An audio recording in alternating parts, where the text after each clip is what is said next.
Imagine the world of luxury watches as a high-speed racetrack, with watch aficionados eagerly waiting for the green light to unleash their contenders. Both the Speedmaster and the Daytona are revered for their impeccable craftsmanship and breathtaking designs, but what sets the Omega Speedmaster apart from its esteemed rival? While the Rolex Daytona may shine with its aura of exclusivity and prestige, the Omega Speedmaster dances to the beat of a different drum, capturing the heart of those who seek a watch that transcends the ordinary. Its legacy, firmly rooted in space exploration and backed by an impeccable track record, makes it a wristwatch that exudes a spirit of adventure and discovery. Welcome to another episode of The Steady Taker. Do you have a soft spot for watches? Subscribe now to The Steady Taker and click the notification bell to keep posted on latest news on different luxury watch brands and its industry. We create content on trivias, intricacies, history, and anything under the weather about luxury watch brands and their models. Today we invite you to join us as we uncover the captivating features and untamed allure that set the Omega Speedmaster apart from the Rolex Daytona. Let the showdown begin. You see, the Speedmaster's creation was not merely a response to the space race or a desire to accompany astronauts on their lunar missions. It actually had a fascinating origin that involved a little friendly rivalry with Rolex. Back in 1957, Omega unveiled a trio of watches under the new professional line. These timepieces were designed with durability and functionality in mind, targeting various industries. Among them was the robust and feature-packed Speedmaster chronograph. Prior to this, Omega's watches were renowned for their precision and elegance, far from the sturdy sports watches that we know today. However, Rolex's Submariner, GMT Master, and Milgauss were making waves with their practical designs. Omega, caught off guard, saw an opportunity. You see, Rolex was struggling to perfect their chronograph technology. While their other models were successful, the chronograph didn't quite fit their established architecture. This gave Omega the perfect opening to strike back. The Speedmaster was born as part of a three-pronged attack, taking on Rolex's Submariner and Milgauss. But there was something unique about the Speedmaster's purpose. It was created not only to compete with Rolex, but also as a deliberate act of defiance, a watch built despite their competitor.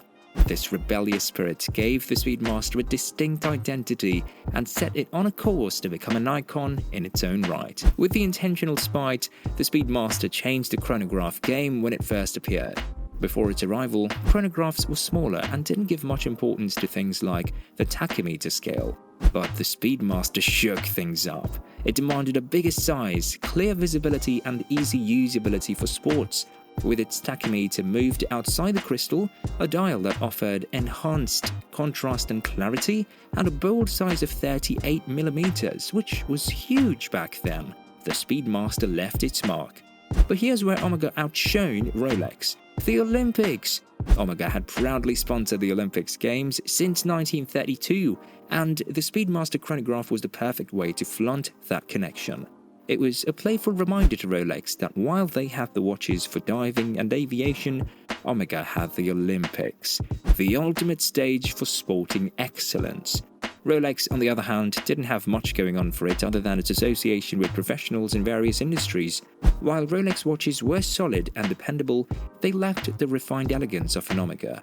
Their style leaned more towards industrial functionality than sophistication, so the Olympics became a major trump card for Omega. In a game of one-upmanship, Omega had already taken inspiration from Rolex's Submariner. Not to be outdone, Rolex decided to copy the Speedmaster. It took them 5 years to update their chronograph, moving the tachymeter outside the crystal, enhancing dial contrast, and increasing the case size. But Omega wasn't about to back down. They countered with an even bolder move, expanding the Speedmaster to an impressive 42mm. For over a century, Rolex and Omega have engaged in a back-and-forth rivalry, with victories and defeats on both sides. But when it comes to the Speedmaster, Omega emerges as the true champion, while the Rolex Daytona stands as a hollow imitation. As you may know, the first watch worn on the moon wasn't on Neil Armstrong's wrist. Surprisingly, he wasn't wearing a watch at all. But the reason behind it makes the Speedmaster's story even more extraordinary. During the Apollo 11 mission, the lunar module's timer malfunctioned. Neil Armstrong had to leave his beloved Speedmaster behind to serve as the mission timer. It wasn't a marketing gimmick. It was the watch doing exactly what it was designed for, and doing it exceptionally well. Here's where things get interesting. After the crew landed, Buzz Aldrin's watch, the original moon watch, was supposed to be sent to the Smithsonian. However, it never made it there. Yeah, in 1969, before the Daytona craze, someone stole the moon watch. Efforts were made to retrieve this precious timepiece, but it vanished during the journey. NASA swiftly seized Armstrong and Collins' Speedmasters to replace it. Yet, to this day, the original moonwatch, the true treasure, has never resurfaced. The extraordinary incident adds another layer of mystique to the Speedmaster's incredible journey. It's not just a watch with a remarkable history. It's a watch that has been sought after, cherished, and even stolen. The Speedmaster's connection to the moon, its purpose, and its undeniable allure makes it an unparalleled legend in the realm of luxury watches.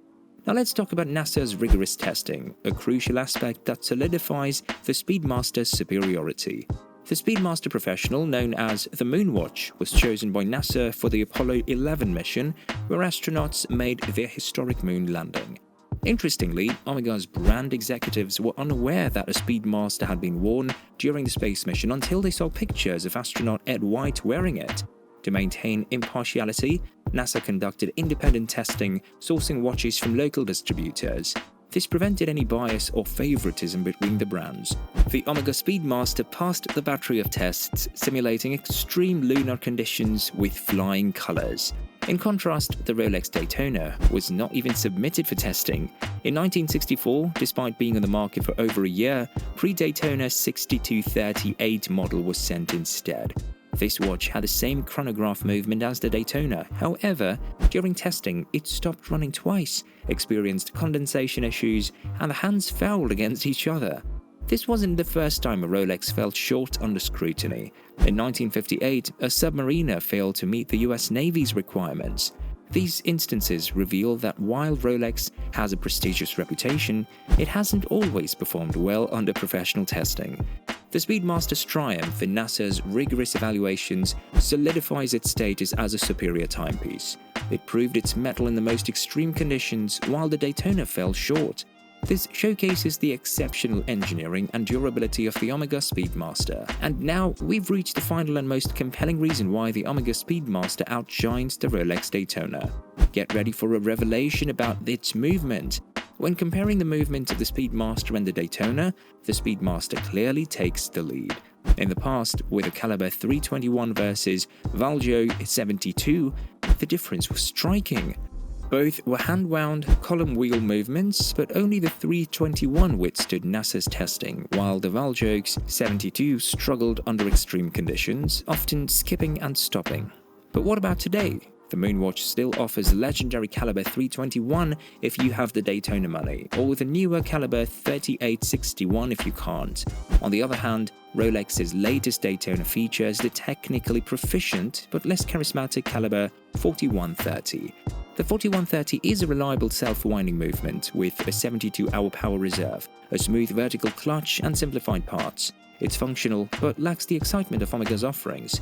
In contrast, Omega's movements, although they may require manual winding and offer a modest power reserve, captivate with their intricate design and craftsmanship. Just take a look at the caliber 3861 and you'll understand why it's the movement we desire. Rolex doesn't even showcase its movement, as it lacks the appeal of a true watch masterpiece. The Omega movement's intricate parts are a sight to behold. In fact, the sapphire-backed Speedmaster with a caliber 3861 is nearly half the price of a Daytona. So, my friends, when it comes to movements, the Omega Speedmaster's allure surpasses that of Daytona. The craftsmanship, intricacy, and visual delight make it a true horological masterpiece. It's a testament to Omega's commitment to pushing boundaries and creating timepieces that are not just accurate instruments, but also works of art.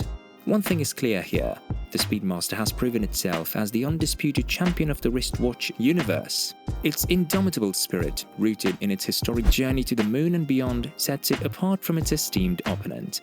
While the Rolex Daytona undoubtedly exudes sophistication and luxury, the Speedmaster's rugged charm and unwavering reliability make it the ultimate companion for those who crave adventure and seek to push the boundaries of time itself.